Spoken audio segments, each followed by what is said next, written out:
जी अस्सलाम वालेकुम। Lecture 21A2 page number 316 में आए। पेज नंबर 316 में आए। जल्दी जल्दी जल्दी जल्दी शाबाश। 316 भाई।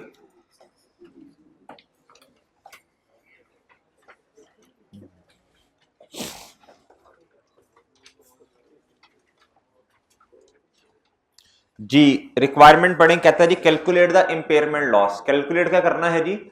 इम्पेयरमेंट लॉस कैलकुलेट करना है जी। इम्पेयरमेंट लॉस कैलकुलेट करने के लिए हमें किन दो चीजों की जरूरत है?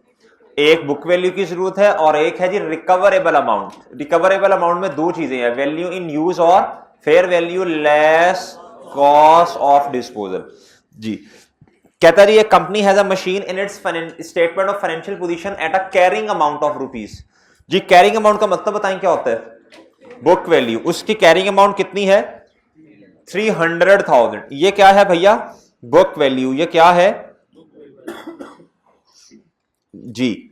कहता था machine is use to manufacture the company's best selling product range but the entry of. कहता जी ये मशीन इस्तेमाल की जाती है कंपनीज की सबसे अच्छी जो प्रोडक्ट है उनको सेल करने में, बट कहता नया कंपेटिटर आया और मार्केट के अंदर है सेवियरली अफेक्टेड सेल्स, और इसने बहुत क्या कहते हैं हमारी सेल्स को। सेवियरली का मतलब क्या होता है? वावा। इसने अफेक्ट कर दिया हमारी सेल्स को। अच्छा जी मेजर। मेजर मतलब होता है इसका। कहता एज अ रिजल्ट नतीजतन। भाई सुने ओ एंड वाले सुनो, इधर गौर से सुनो। एज अ रिजल्ट कहता जी द कंपनी यकीन डेट the future sales of the product over the next 3 years। कितने साल भैया? Will be only. कहता जी अगले 3 सालों में कंपनी का ख्याल है कि हमारी जो सेल होगी वो होगी जी 150,000, 100,000 एंड ₹50,000। सही है सर? सही है? ये क्या बताना चाह रहे हैं? ये fair value less cost of disposal है या वैल्यू इन यूज है? कहता अगर इस मशीन से चीजें बनाते रहे तो सेल पहले साल होगी 150,000, दूसरे साल होगी भैया 100,000 और तीसरे साल कितनी होगी? 50,000। एग्री भाई? अच्छा जी कहता था asset will be then sold for ₹25,000। कहता उसके बाद एसेट कितने का बिक जाएगा? कितने का बिकेगा जी? तीसरे साल के एंड पे। लिखें इधर उर्दू में, after end of 3rd year। After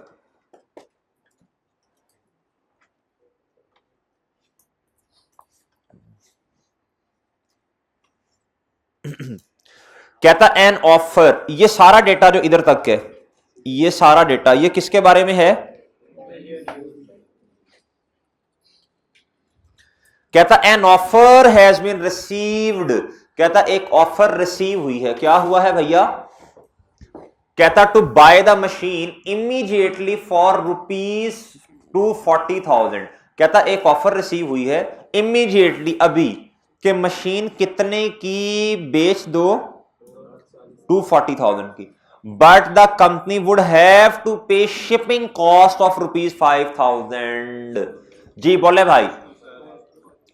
ये है जी fair value less cost to sell. Fair value less cost to sell कितनी है भाई? जल्दी जल्दी जल्दी बोलना है। 235,000। ये डेटा दिया हुआ है किसका? इधर तक किसका डेटा है भाई? ये डेटा है जी fair value less cost of disposal. मैंने जरा शॉर्टकट में लिख दिया। एग्री जी? एग्री? सबसे पहले जो आसानी से काम हो सकता है वो कर लेते हैं जी। ये क्वेश्चन नंबर कौन सा है?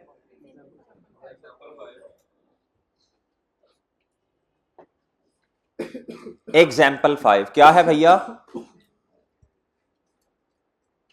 एग्जाम्पल 5। सर हमने किन दो चीजों का कंपैरिजन करना होता है? Book value versus recoverable amount versus जी बुक वैल्यू बताएं कितनी है भाई? कितनी है? दी हुई है भाई 300,000।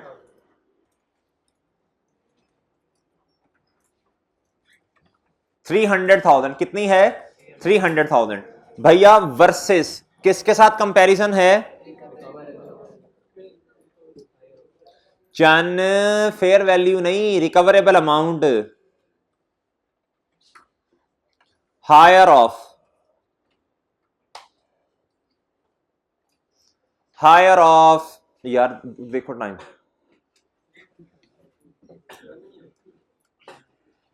जी by fair value less cost of disposal. भाई ये कितनी है, इधर ही कैलकुलेशन कर लें इसकी। जी एग्जाम्पल नंबर 5 है। यार जो लेट आ रहे हैं ना आया करें यार, लेट। भाई एग्जाम्पल नंबर 5 में देखें जरा, स्टोरी सुने। एक मशीन है हमारे पास, वो है जी 3 लाख की, 300,000, ये उसकी कैरिंग अमाउंट है, बुक वैल्यू है। कहता जी एक नया कंपेटिटर मार्केट में आ गया है। कहता उसके आने की वजह से सिग्निफिकेंटली, मेजरली हमारी सेल्स अब क्या है, डिक्रीज होंगी, क्या होंगी, कम होंगी। सही है भाई, ये इंडिकेटर है, ये क्या है, ये क्या है, इंडिकेटर। जब इंडिकेटर आता है तो हमें इंपेयरमेंट टेस्ट परफॉर्म करना होता है। सही है, इंपेयरमेंट टेस्ट का मतलब है जी रिकवरेबल अमाउंट निकालनी है। रिकवरेबल अमाउंट में मेरे भाई दो चीजें हैं, एक है fair value less cost of disposal, एक है वैल्यू इन यूज। सही है सर। अच्छा जी, अब उसने वैल्यू इन यूज बताई हुई है क्वेश्चन में। कहता जी इस एसेट को अभी अगर बेचते हैं तो 240,000 का बिकेगा, लेकिन शिपिंग कॉस्ट कितनी होगी, एसेट को बेचने की कॉस्ट कितनी है जी 5,000। कितनी भैया जी, कैलकुलेशन करवा दें। 240,000 माइनस, जी बोल लें 230, जी ठीक है।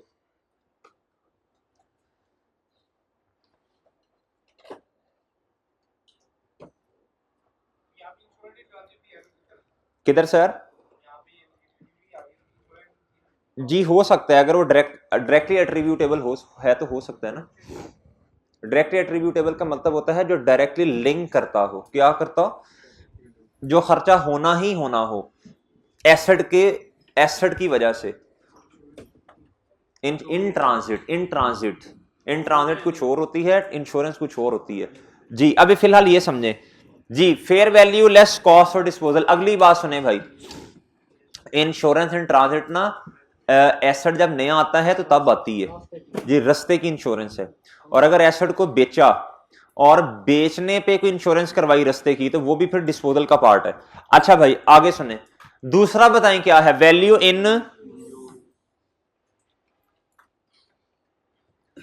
इन, मेरी अब बात बहुत तवज्जो से सुननी है, बीच में नहीं बोलना किसी ने कि सर आप गलत कर रहे हैं, बोलना नहीं है भाई। उसने कहा अगले 3 साल अगर एसेट को इस्तेमाल करें तो पहले साल जो है, कहता वो सेल कितनी रिकवरी होगी भैया, सेल से कितनी अमाउंट रिकवर होगी 150, अगले भाई 100,000, और उससे आगे जी। अब मेरी बात तवज्जो से सुननी है, दरमियान में नहीं बोलना किसी ने। 150,000, अभी लिखना भी नहीं है, लिखना भी नहीं है। 100,000 प्लस ये कितना बना, ये कितना बना,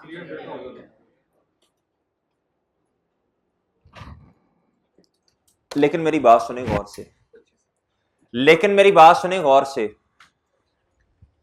ये तो मेरे भाई आपने फ्यूचर के कैश इनफ्लोज निकाल लिए, आउटफ्लोज हमें पता ही नहीं है। जब पता ही नहीं है तो मसला कोई नहीं है, इतना टेंशन नहीं है।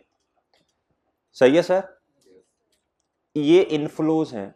इसके अलावा भी एक चीज है क्वेश्चन में, कहता एसेट बिकेगा तीसरे साल के बाद, एंड ऑफ यूजफुल लाइफ पे, कितने का, जब 3 साल उसको इस्तेमाल कर लेंगे। तो ये भी ऐड होना चाहिए, 25 भी ऐड होगा, 25 भी क्या होगा, ऐड होगा इसमें। लेकिन अभी नहीं लिखना प्लीज, अभी नहीं लिखना। प्लस 25,000, ये कितना आ गया। हमेशा लाइक विद लाइक कंपैरिजन करते हैं, क्या करते हैं, हमारा एसेट इस टाइम किताबों में 300,000 का पड़ा हुआ है भैया, फेयर वैल्यू लेस कॉस्ट और डिस्पोजल। अभी अगर एसेट को बेच दे, इमीडिएटली का लफ्ज है क्या, ये पढ़े इधर जरा, इमीडिएटली, जो लेट आए हैं इमीडिएटली पढ़ लें भाई। ये अगर अभी एसेट को बेच दें तो इमीडिएटली कितनी अमाउंट उससे रिकवर कर लेंगे सर। लेकिन ये जो 150,000 की अमाउंट आपको रिकवर होनी है 1 साल के बाद, ये रिकवर होनी है मेरे भाई 2 सालों के बाद, ये होनी है तीसरे साल के बाद। हाँ जी सर, हमें तो वो अमाउंट चाहिए जो आज हमारे पास हो, आज आज। ये तो भाई एक 150,000 जो है ये एक साल के बाद जाके आएगा। इधर देखें, ये 150,000 कब आएगा? एक साल के बाद। ये 100,000 कब आएगा? ये मेरे भाई 50,000 कब आएगा? तीसरे साल के बाद। हम किधर खड़े हुए हैं? हम इधर खड़े हैं। हमें तो इधर अमाउंट चाहिए, इधर हमें तो इधर अमाउंट चाहिए भाई, हमें तो इधर अमाउंट चाहिए, इधर अमाउंट चाहिए। ये कैश फ्लो किधर है? एक साल के बाद। ये कैश फ्लोज हैं 100,000 के 2 सालों के बाद। 2 साल के बाद जाके ये अमाउंट आएगी। ये कैश फ्लो जो है ये तीसरे साल हमें मिलेगा, ये तीसरे साल के बाद। लेकिन भाई हमें तो इधर अमाउंट चाहिए। अब ऐसे सुने, इसको इधर से पकड़ेंगे, इसको पकड़ के लाएंगे इधर, ठीक है भाई, एक साल पीछे। इसको पकड़ेंगे इधर लेके आएंगे 2 साल पीछे। इसको पकड़ेंगे और किधर लेके आएंगे? 3 साल पीछे। चन जो 3 साल के बाद मुझे 50,000 मिलने हैं, सही है, ये तो फ्यूचर कैश फ्लोस हैं। क्या हैं? मुझे आज उसकी अमाउंट बताओ वो कितनी है। क्या आज वाला और कल वाला 50,000 सेम अमाउंट का होगा? ऐसे नहीं होता, ऐसे नहीं होता भाई। आप परफेक्ट इकोनॉमी में नहीं बैठे हुए, आपने इकोनॉमिक्स में पढ़ा होगा, सही है भाई। इधर तो बड़े मसले मसाइल हैं। क्या दूसरे साल पे जो मुझे 1 लाख मिलेगा, क्या आज उसकी अमाउंट, आज उसकी वैल्यू ये है? सर हमें निकालनी पड़ती है प्रेजेंट वैल्यू। आप लोग भूल चुके हैं। वापिस आए, वापिस आए, वापिस आए। जब वैल्यू इन यूज हमने पढ़ा था तो एक बात हमने गुफ्तगू की थी, अपनी गुफ्तगू में लाए थे, 1 मिनट, लफ्ज आया था present value of future cash flows का। ये ले भाई, कुछ ऐसे नहीं था, ऐसे ही था। वैल्यू इन यूज किसे कहते हैं? क्या था? वैल्यू इन यूज है, वैल्यू इन यूज है भाई present value of future cash flows. Arsalan उधर एसी कुछ भी नहीं है, इधर है, ये प्रोजेक्टर है, इधर है, उधर नहीं नजर, उधर नजर आ रहा है कुछ? कहता जी प्रेजेंट वैल्यू किस चीज की? फ्यूचर कैश फ्लोज की। इसका मतलब है cash inflows minus outflows. Outflows तो क्वेश्चन में है नहीं, मैं कहां से लेके आऊं, मुझे नहीं पता कितने हैं, तो इनफ्लोज को ले लें। हसान इधर देखो, इधर इधर देख, ये है प्रेजेंट वैल्यू। ये प्रेजेंट वैल्यू हमें निकालनी पड़ेगी। क्या निकालनी पड़ेगी भैया? प्रेजेंट वैल्यू निकालनी पड़ेगी। और कहता है इसके अंदर आपने शामिल करना है इंक्लूडिंग इट्स एवेंचुअल डिस्पोजल। अगर ऐसा डिस्पोज होगा तो उससे कितनी अमाउंट रिकवर होगी, इसको भी आपने क्या कहते हैं, इस वैल्यू इन यूज की कैलकुलेशन में शामिल करना है। क्या करना है भैया जी? करते हैं शामिल। अभी हम एस्टिमेट लगा रहे हैं आज। आज देखें, ये तो कल को मिलेगा ना कैश, 1 साल बाद, 2 साल बाद, 3 साल बाद। हमें तो आज की अमाउंट चाहिए ना कंपैरिजन के लिए, इसलिए इसकी प्रेजेंट वैल्यू निकालनी है। जी जी जी, कितने सालों तक, जितना डेटा दिया होगा, जब तक उसकी यूजफुल लाइफ है। 5 साल भी हो सकती हैं, 7 भी हो सकते हैं, जितना डेटा दिया होगा, ठीक है। अच्छा, वैसे रियलिस्टिक जितना कम होगा उतना ज्यादा रियलिस्टिक होता है। अच्छा जी, इधर आए भाई। अब इसके लिए ना ये वाली कैलकुलेशन क्या हो गई है? गलत हो गई है। क्या हो गई है? इधर एक और अमाउंट भी आनी है ना, 25,000, क्या 25,000 भी तो आना है, प्लस 25,000। सर इस तरह तो मैं कैलकुलेशन नहीं कर सकता, इस तरह मैं कैलकुलेशन नहीं कर सकता। क्यों नहीं कर सकता? सर मुझे प्रेजेंट वैल्यू चाहिए, मुझे 100% जो कैश फ्लोस कल को मिलेंगे वो आज मैं वो नहीं ले सकता, मैंने प्रेजेंट वैल्यू निकालनी है। प्रेजेंट वैल्यू निकालने के लिए मुझे कोई परसेंटेज चाहिए होती है। क्वेश्चन में क्या चाहिए होता है? जिसे कहते हैं डिस्काउंट फैक्टर। जिसे क्या कहते हैं भैया? Discount factor. आईआरआर कुछ और चीज होती है जी न, वो कुछ और होता है। अच्छा भाई सुने, सुने भाई सुने, वो कुछ और होता है, रट्टा लगा हुआ है आपका।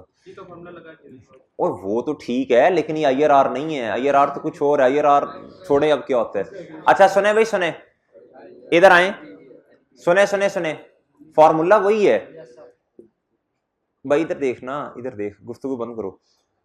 ये वाली कैलकुलेशन हमारी क्या हो गई है, फेल हो गई है। क्या हो गई है, फेल हो गई है। क्या हो गई है सर, फेल हो गई है। हमें तो प्रेजेंट वैल्यू चाहिए, ये तो हमें प्रेजेंट वैल्यू नहीं दे रहा। हमें फिर क्या करना पड़ेगा, एक वर्किंग बनानी पड़ेगी। हमेशा यही फॉर्मेट रहेगा उस वर्किंग का, हमेशा जी। वैल्यू इन यूज की वर्किंग नंबर 1, क्या सर, वर्किंग नंबर 1 का रेफरेंस दें और आए जी वर्किंग करते हैं। आए जी वर्किंग करें, लिखें जी कैलकुलेशन फॉर वैल्यू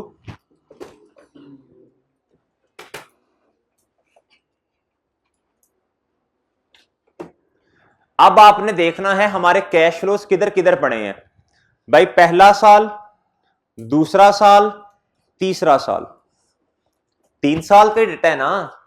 तो मैं लिखूंगा कैश इनफ्लोज। क्या लिखूंगा भैया,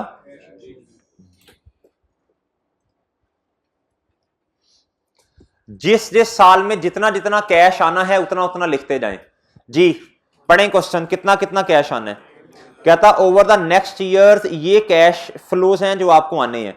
150,000 पहले साल, 1 लाख दूसरे साल, 50,000 तीसरे साल, प्लस एसेट के बारे में कुछ नहीं लिखा, तो डिस्पोज तो होना है।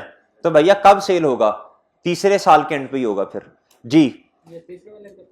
जी जी जी 25 इसमें ऐड कर देंगे। इधर आए, इधर लिखे 150,000, इधर लिखे 100,000।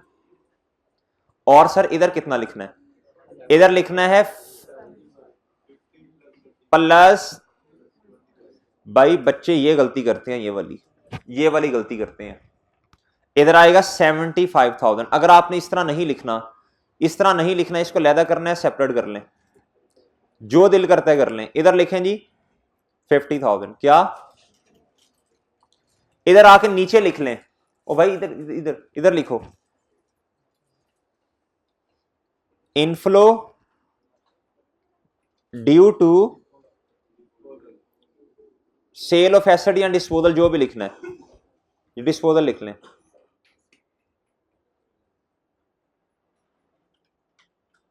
जी सर कितना, भाई किधर देखें, परेशान नहीं होना ये क्या होने जा रहा है। आपने इसकी कैलकुलेशन मेरे ख्याल क्यूएम में की हुई है, लेकिन फिर भी परेशान नहीं होना भाई। जो कैश फ्लो जिधर जिधर दिया हुआ है उस जगह पे जाके लिख दें। ये 1 है एंड ऑफ ईयर 1, 2 का मतलब है एंड ऑफ ईयर 2, 3 का मतलब है एंड ऑफ ईयर 3। ठीक है भाई, जिधर जिधर उसने कहा है क्वेश्चन में जाकर लिखते जाएंगे, कुछ मुश्किल नहीं है जी। 25,000 इधर। अब इनका टोटल कर लें। क्या कर लें भाई,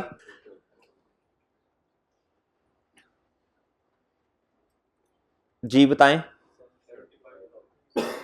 75,000। क्या, अब ये हमारे पास कैश इनफ्लोज आ गए टोटल वाले। क्या आ गए भाई, अब हमने निकालनी है इसकी प्रेजेंट वैल्यू। मुझे डिस्काउंट फैक्टर चाहिए। मुझे क्या चाहिए, डिस्काउंट फैक्टर का मतलब होता है कुछ ऐसी परसेंटेज मेरे पास आ जाए जिसकी बेस पे मैं लगा के क्या कर दूं भाई, इनकी वैल्यूज को कम कर दूं, यानी मेरे पास प्रेजेंट वैल्यू आ जाए। आए जी इधर, कहता था risk free market rate of interest is 10%। कहता जी ये जो आपको एक परसेंटेज दी है 10%, ये रिस्क फ्री मार्केट रेट है। क्या है, अगर इन्वेस्टमेंट में कोई रिस्क नहीं है, रिस्क फ्री है, कोई उसमें क्या कहते हैं रिस्क इन्वॉल्व नहीं है, तो कहता रेट कितना है 10%। कितना है भैया जी। आप इधर आए, इसकी कैलकुलेशन कैसे करनी है, इधर देखें, इधर देखें, इधर लिखें डिस्काउंट फैक्टर। क्या लिखें,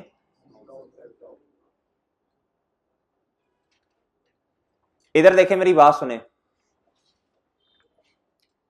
कुछ लोग ना इसको इस तरह करते हैं, 1 प्लस ये देखें इस तरह करते हैं, 1 प्लस 0.1। और भाई इसको कितना पीछे लेके जाना है, इधर लेके आना है, इधर 0 पे लेके आना है, तो -1 करेंगे।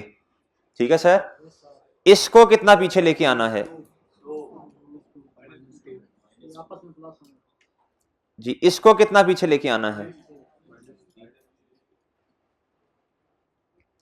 ठीक है, ठीक है, लेकिन बात सुने, मैं इस तरह नहीं करूंगा। देखें आई कैप ने आपको जो पेपर में बुलाया है ना, वो इस तरह करने के लिए नहीं बुलाया। वो जो डिस्काउंट फैक्टर निकलता है ना, वो मुझे बताएं कितना आता है, वो बताएं कितना आता है। 0.9 समथिंग आएगा, बोलो।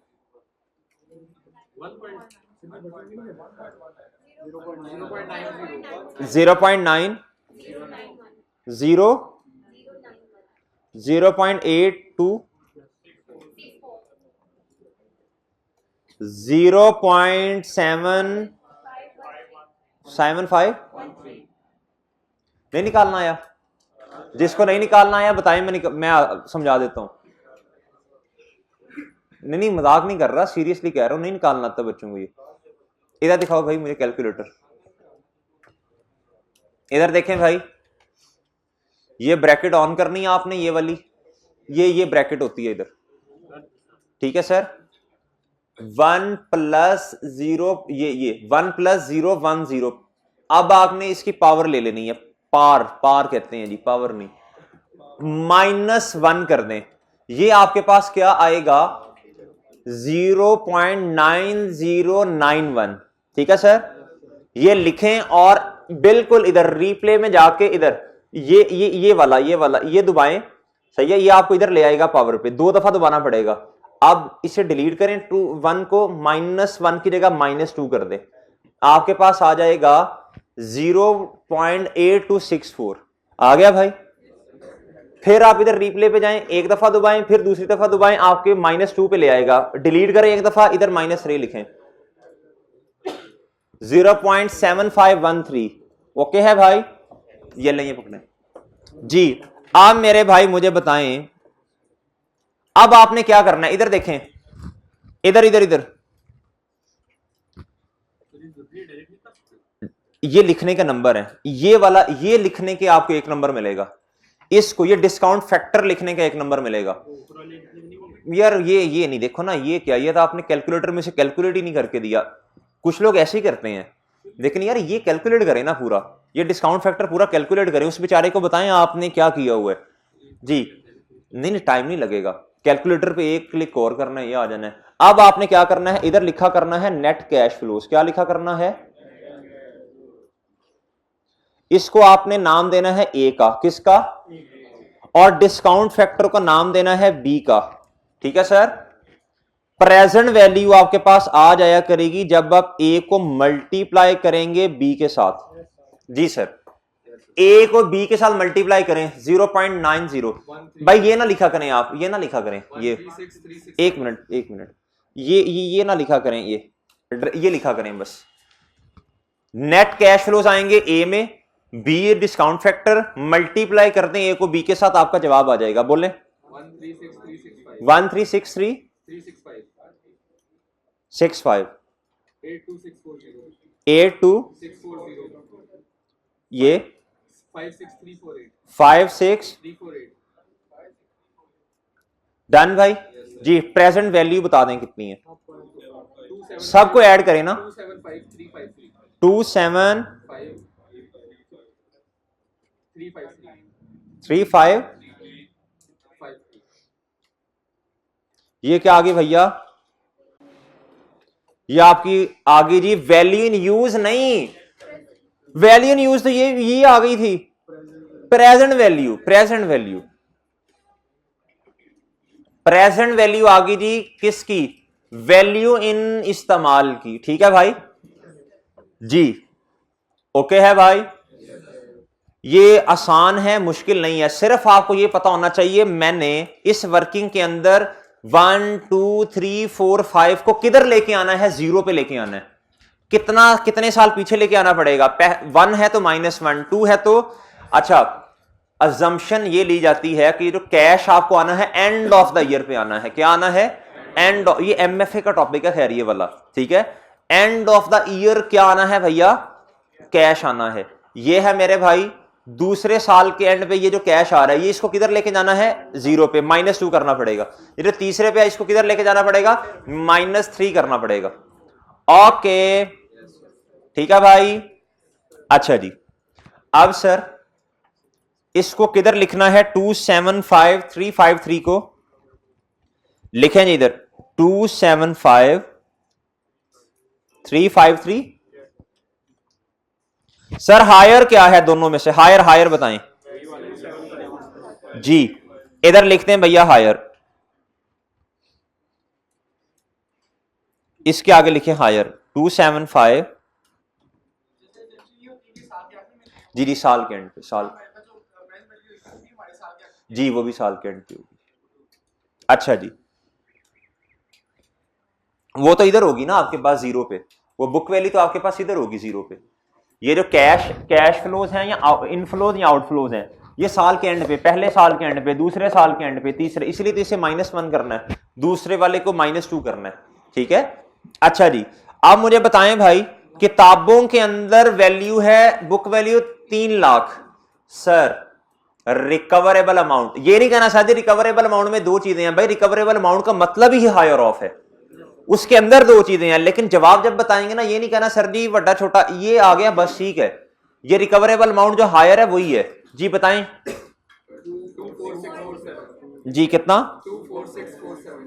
अच्छा सर, ये आ गया जी इंपेयरमेंट लॉस, क्या आ गया सर?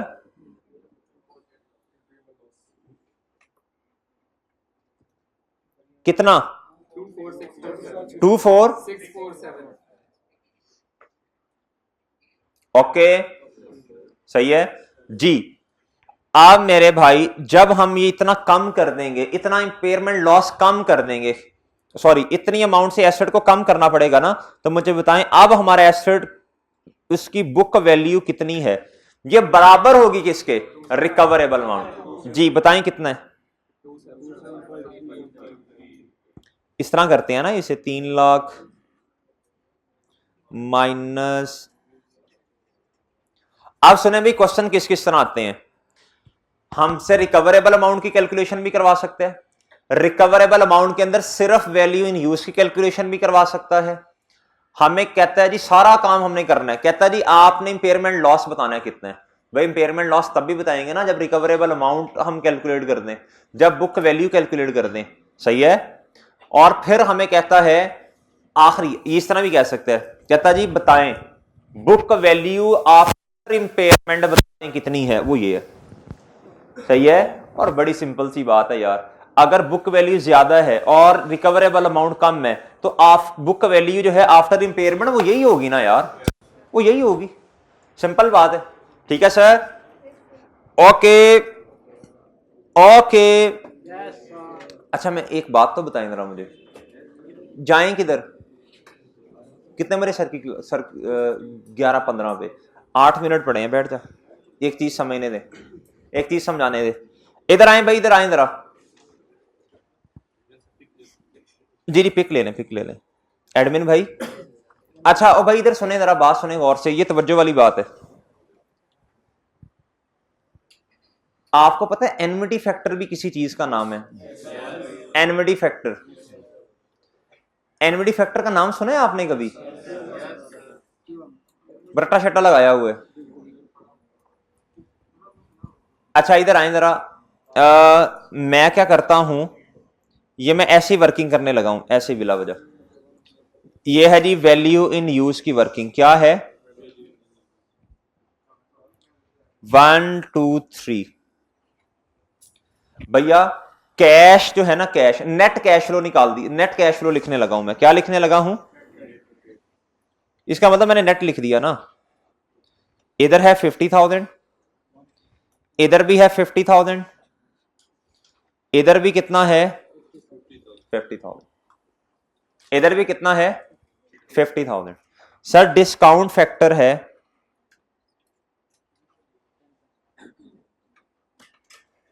एट द रेट कितना जी, ये सेम आ जाएगा इधर 0.9091, इधर कितना 0.8264,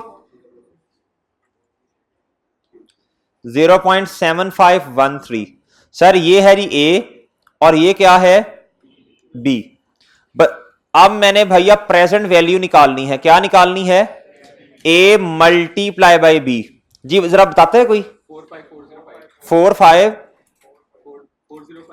जी 41 जी 37 जी। मुझे टोटल बताता है कि अमाउंट कितनी है? कितनी? 124,290। ये है जी प्रेजेंट वैल्यू किसकी?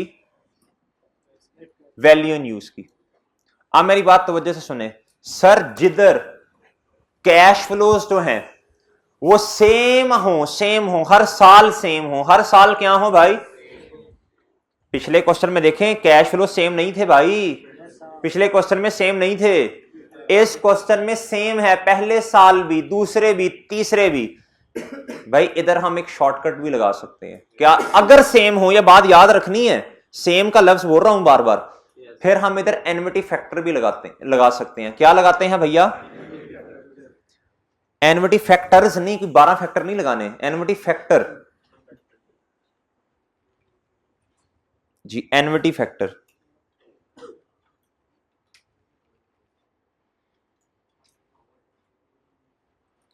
जी 1 प्लस 1 माइनस होता है जी,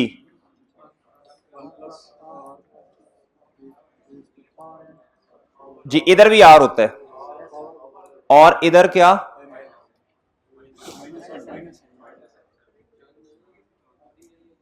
अच्छा अब सुने भाई, इधर सुने, आर किसको कहते हैं? ये देखें जी जी जी, नॉमिनल रेट आर कहते हैं। इधर इधर सुने, डिस्काउंट फैक्टर को किसे कहते हैं?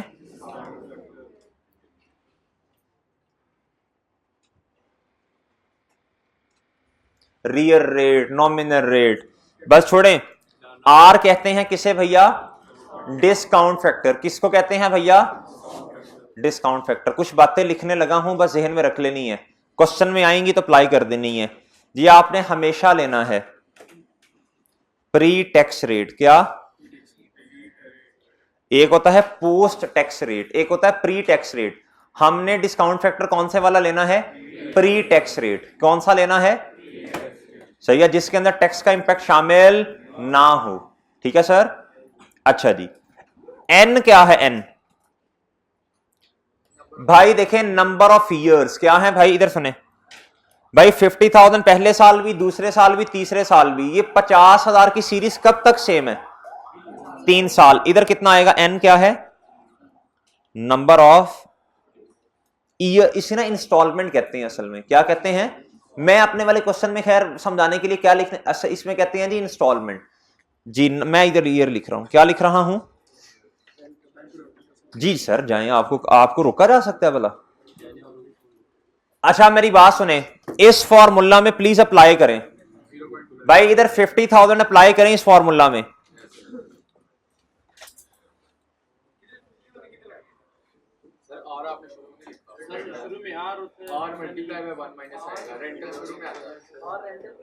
एक मिनट एक भाई, आप ना वो दूसरी तरह लगवा रहे हैं फॉर्मूला। एक मिनट रुकें।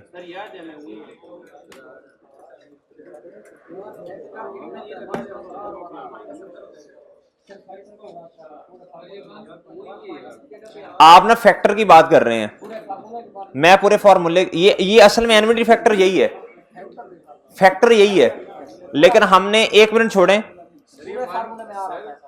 आप ये करें जो मैं कह रहा हूं वो कर लें। पहले 50,000 लिखें,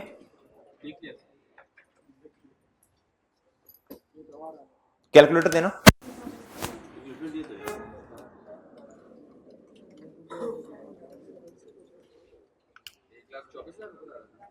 सर ये आपने फॉर्मूला गलत लिखा है। एक मिनट भाई रुक जा। अब सही है। यस सर, ये ऐसे आएगा, उसके ऊपर पावर लिखो सर। यस सर, ऐसे। यस भाई, ये फॉर्मूला अप्लाई करें जरा, हो गया सर, ये वाला, और जवाब बता दें। 124342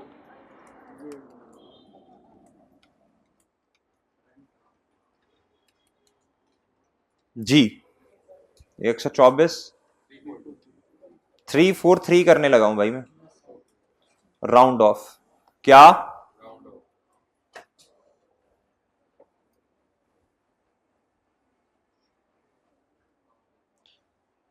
भाई ये जो है ना, ये फैक्टर है। ये क्या है? हमने इसके साथ किसी अमाउंट को मल्टीप्लाई करना है। क्या करना है? हमेशा जी हमने जितनी अमाउंट आ रही है ना इनफ्लोज की, हमने उसके साथ इसको क्या करना है, मल्टीप्लाई। तो याद रखिएगा आपने इस फॉर्मूला को ऐसे, ये फैक्टर है, ये क्या है भैया, ये एनविटी फैक्टर है, ये क्या है, ये है एनविटी फैक्टर, ये क्या है भाई, एनविटी फैक्टर, ठीक है, ए डॉट एफ शॉर्टकट लिखे। इसके साथ जब आप किसी अमाउंट को मल्टीप्लाई कर देंगे, ये फैक्टर के साथ जब कोई अमाउंट मल्टीप्लाई होगी, ये फैक्टर असल में बताता क्या, समझिएगा।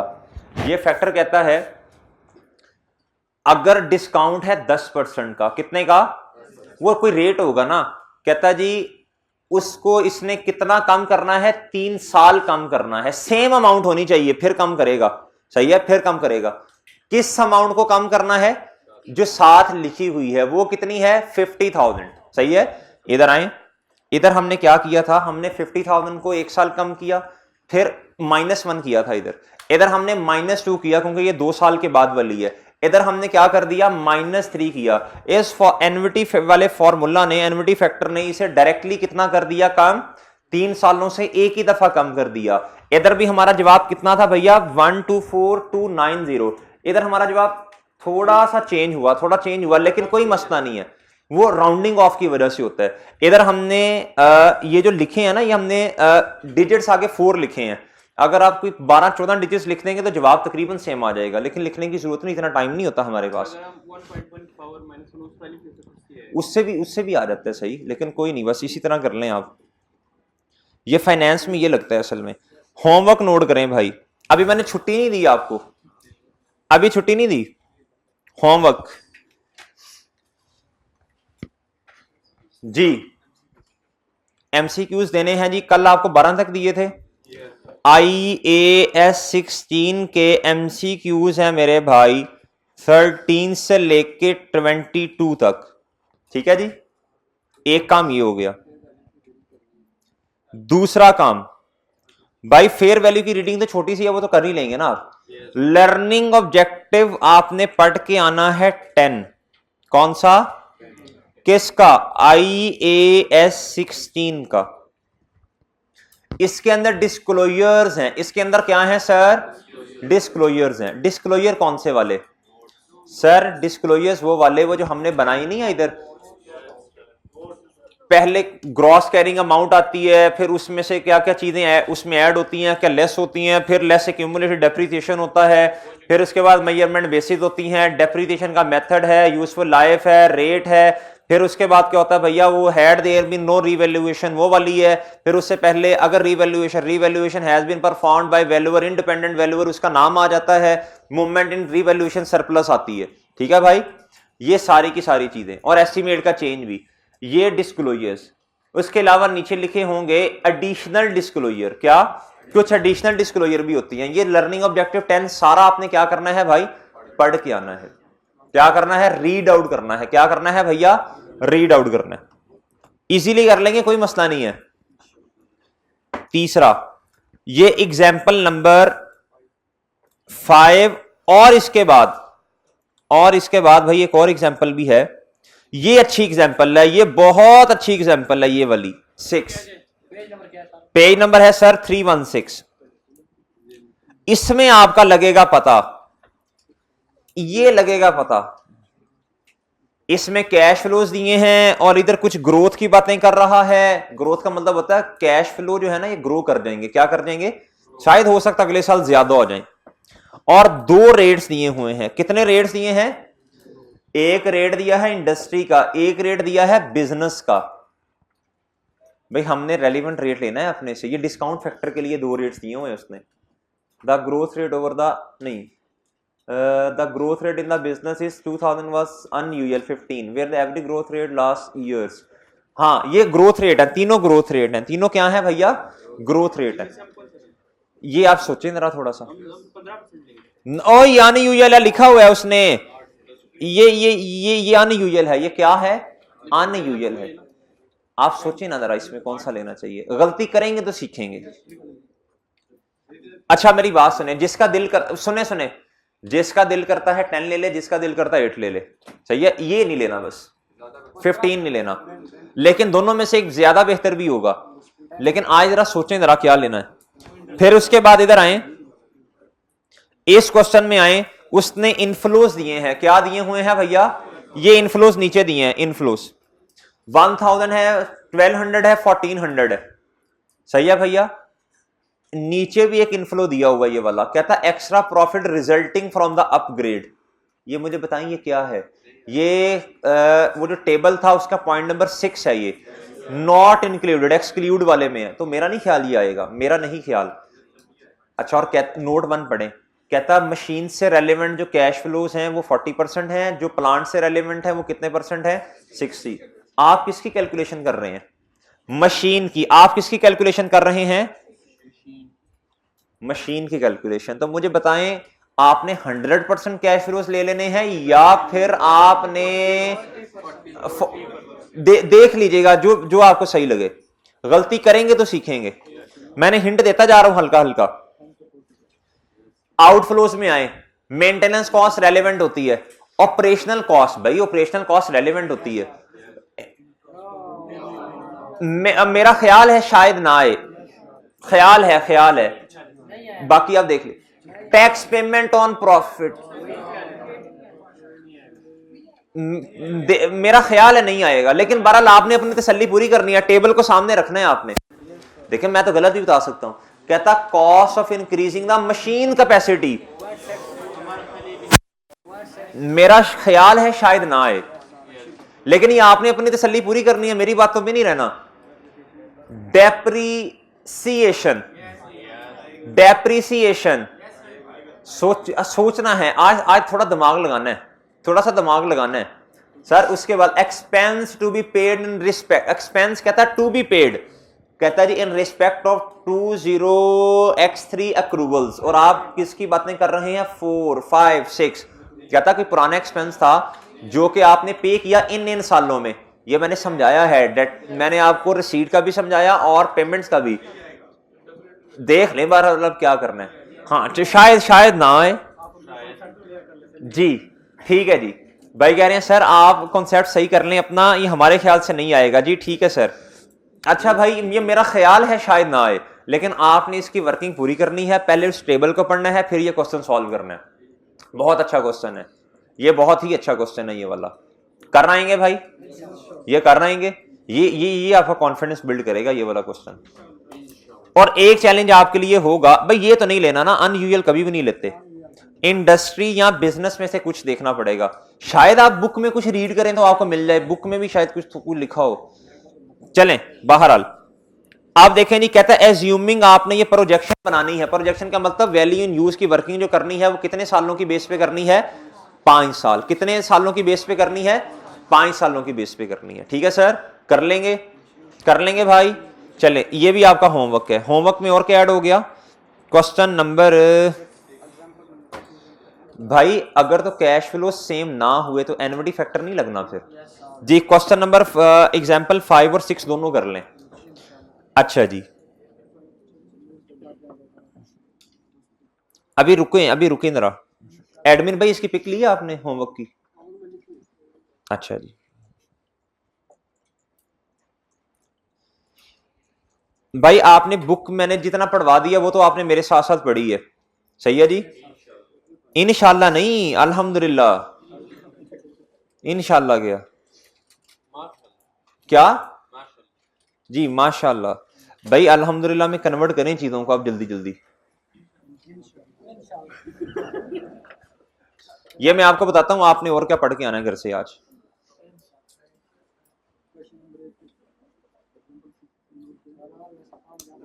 नहीं ज्यादा कहां है आज, 5-5 मिनट का काम है आज।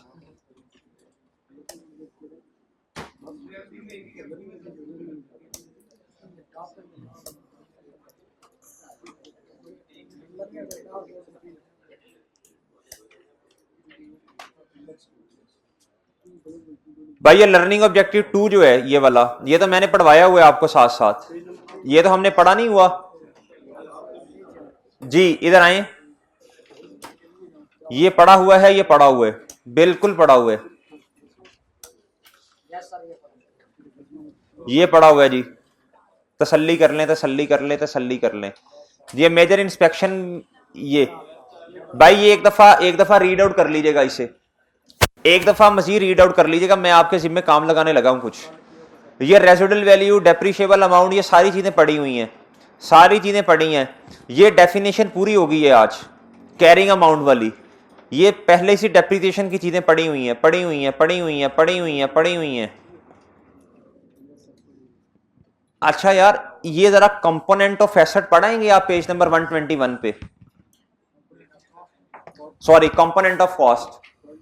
कहता कभी तो एसेट आपको पूरा दिया होता है, कभी ऐसे भी तो हो सकता है एक जहाज हो, क्या हो, जहाज हो, जहाज, एरोप्लेन जी, किसी को नहीं कह रहा, वैसे ही कह रहा हूं। अच्छा जी, कहता उसका इंजन सेपरेट हो, सीट सेपरेट हो, फिटिंग्स और उसकी बाकी स्ट्रक्चर उसका अलहदा दिया हो, और हर कंपोनेंट की लाइफ सेपरेट सेपरेट दी हो, तो कहता डेप्रिसिएशन कैलकुलेट कर सकते हैं आपके, नहीं कर सकते हैं।